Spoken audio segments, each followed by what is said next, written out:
আজ বিকেলে হাঁটতে বেরিয়ে দেখলি কেমন সুন্দর হাওয়া বইছে। শহরের কোলাহল থেকে একটু দূরে আসতেই মনটা শান্ত হয়ে গেল। হ্যাঁ, সত্যিই দারুণ লাগছে। এতদিন ধরে শুধু পড়াশোনা আর কাজের মধ্যে ডুবেছিলাম।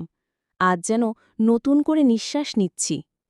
এই যে ছোট্ট মাঠটা দেখ, একসময় এখানে আমরা লুকোচুরি খেলতাম, মনে আছে তো? মনে আছে, তখন কত আনন্দ হতো। দৌড়ে ক্লান্ত হয়ে ঘাসের উপর বসে হাসতে হাসতে আকাশের তারা গুনতাম। সময় কেমন পাল্টে গেছে, তাই না? এখন সবাই ব্যস্ত, কেউ আর খোলা মাঠে আসে না। মোবাইল আর টিভিতেই জীবন আটকে গেছে।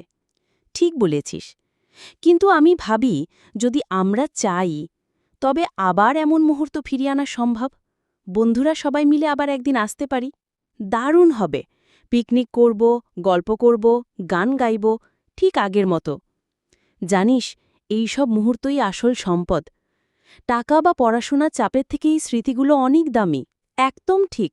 জীবন ছোট, তাই আনন্দ খুঁজে নিতে হবে ছোট ছোট জায়গা থেকেই।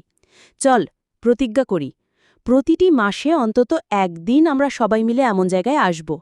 ঠিক আছে, এবার চলো, সন্ধ্যা হয়ে যাচ্ছে। তবে মনটা ভরে গেল আজ। আমিও তাই বলবো। আজকের দিনটা আবার সেই ছোটবেলার মতো মনে হলো।